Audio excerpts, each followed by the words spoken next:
é importante a gente olhar para frente, mas a gente tem que dar uma olhadinha para trás, para ver de onde é que nós viemos, onde nós estamos e para onde nós vamos. E tem que se olhar um pouquinho o que está acontecendo com o Brasil. Em relação à inflação, a inflação é mundial. Tá? Não tem país que não sofreu inflação. Tá? E você, o Banco Central, subiu taxa de juros. Nunca se imaginou que tivesse uma alta tão grande. Tá? E onde é que nós estamos hoje? Né?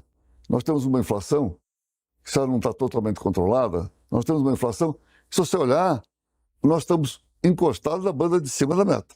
Se você olhar para frente, você pode imaginar que pode vir, pode vir mais pressão. Tá? Mas chegamos num ponto realmente importante. Quando o mundo ainda não chegou. Você vê a Europa mais ou menos estabilizada dentro de uma certa faixa, Estados Unidos também com dificuldade de puxar mais para baixo, todos eles usando a mesma ferramenta, a mesma arma, que é a taxa de juros. Tá?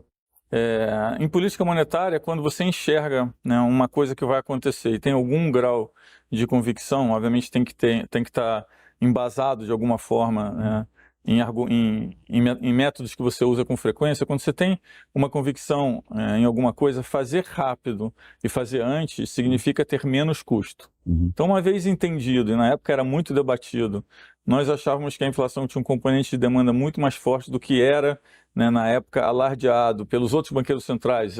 A gente tem umas reuniões do BIS com outros banqueiros centrais que existia muito uma conversa de que é uma coisa muito temporária, de oferta. A gente tinha uma opinião diferente, decidimos subir os juros antes. É verdade também que os juros aqui estavam mais longe do neutro, estava muito baixo, né? Lembrando que o mundo se preparou para uma depressão e no final encontrou uma recessão, então muita gente fez um movimento de juros e depois reverteu.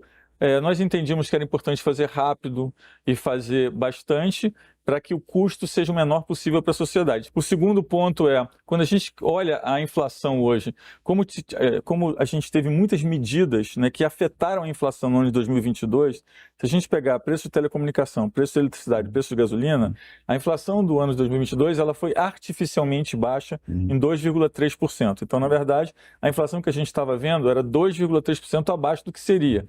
Isso significa que quando essas medidas são removidas, você volta com a inflação na frente. Então, é importante a gente olhar o core, né, que é um núcleo de inflação, que, gente, é basicamente uma inflação que exclui energia e alimentos.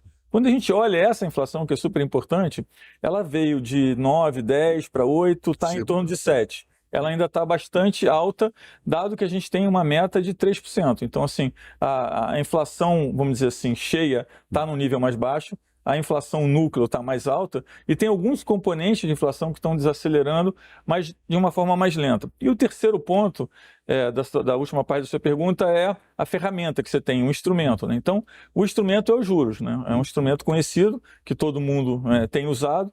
A gente entende que outros tipos de instrumento, quando se misturam, acabam gerando perda de credibilidade do Banco Central. Então, se você quer usar, por exemplo, instrumentos de estabilidade financeira para conduzir inflação, se você quisesse usar, por exemplo, o câmbio, isso são coisas que a gente diz que ferem o princípio da separação e, no final, acaba minando a credibilidade.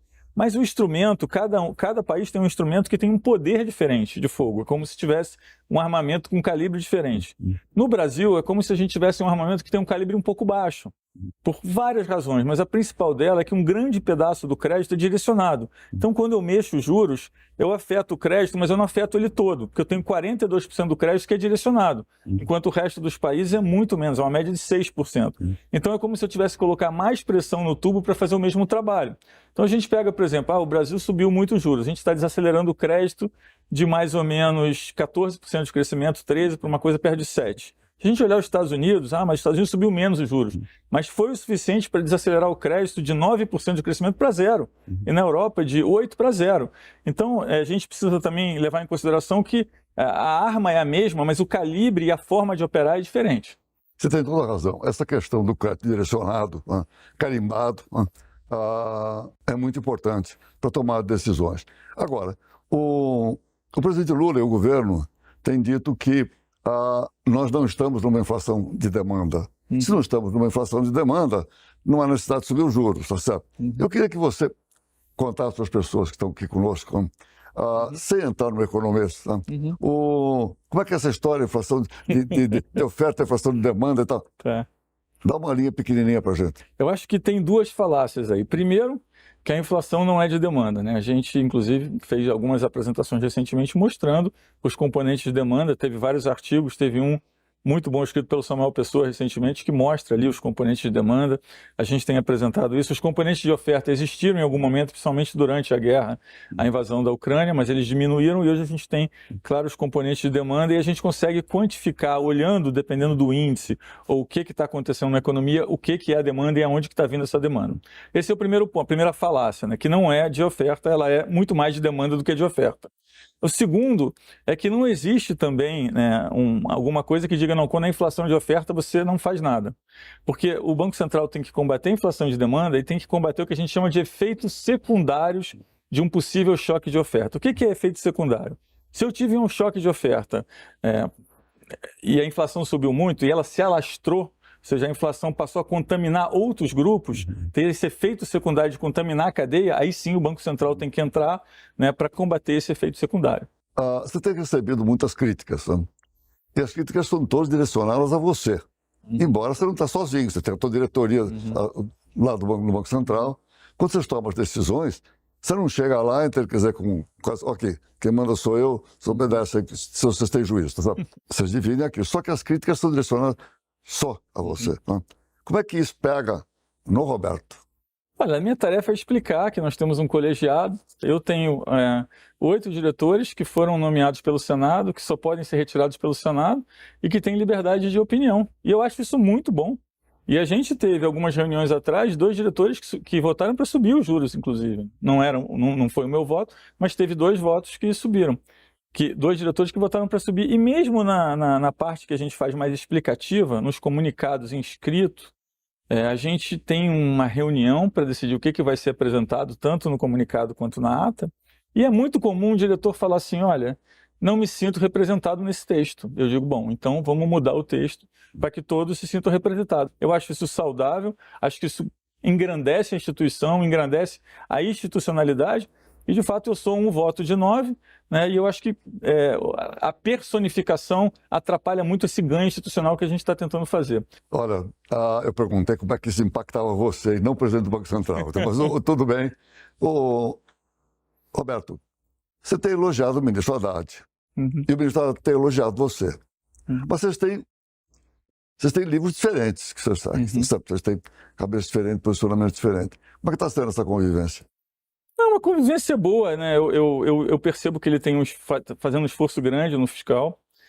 A gente teve algumas conversas no começo e eu disse, olha, sem a ajuda do fiscal é muito difícil e isso aqui não tem muito como reinventar a roda. Tem algumas teorias, né, que são teorias econômicas diferentes, que entendem que o papel dos juros é diferente, que não deveria existir, inclusive, um sistema de metas.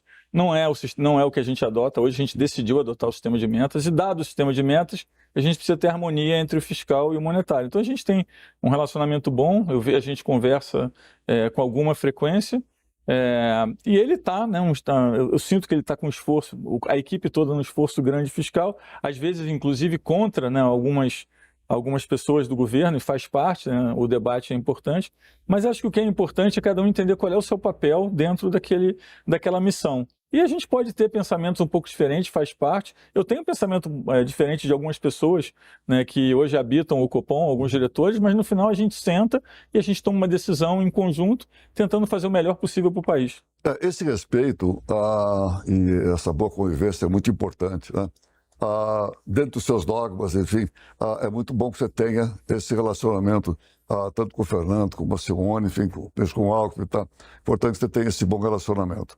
Agora, você disse que combater a inflação é duro, é um custo alto, mas não combater o custo é maior. Isso. Fala um pouquinho disso pra gente. A inflação é um imposto muito perverso. A gente tem diversas medidas. Mais recentemente, a gente tem muita riqueza de dados, porque a gente está vendo o que está acontecendo na Argentina e na Turquia, onde você tem uma inflação alta, o índice de miséria subiu muito, acaba afetando também a popularidade do presidente. A gente teve um evento no Brasil, na história recente, que a inflação afetou muito a popularidade. Então, no final das contas, é importante assegurar o poder de compra da moeda, porque quem está embaixo né, não tem como se defender da inflação. Ele vai comprar um pãozinho, um cafezinho, no outro dia vê que o preço aumentou, ele não tem como se defender. A gente tem um bom pedaço da população, principalmente classe D e E, que recebe o salário em dinheiro, não tem conta bancária. Uma das coisas que a gente está tentando fazer, inclusive, é estimular a bancarização através do Pix, dessa parte da agenda digital. Então, assim, é muito importante o que a gente faz, a gente entende que no final é o melhor para garantir exatamente, né, a manutenção desse tecido social que é tão importante, né, para as pessoas mais carentes poderem manter o padrão de vida. Não sei se todo mundo sabe que o Banco Central não tem autoridade para mexer na meta de inflação.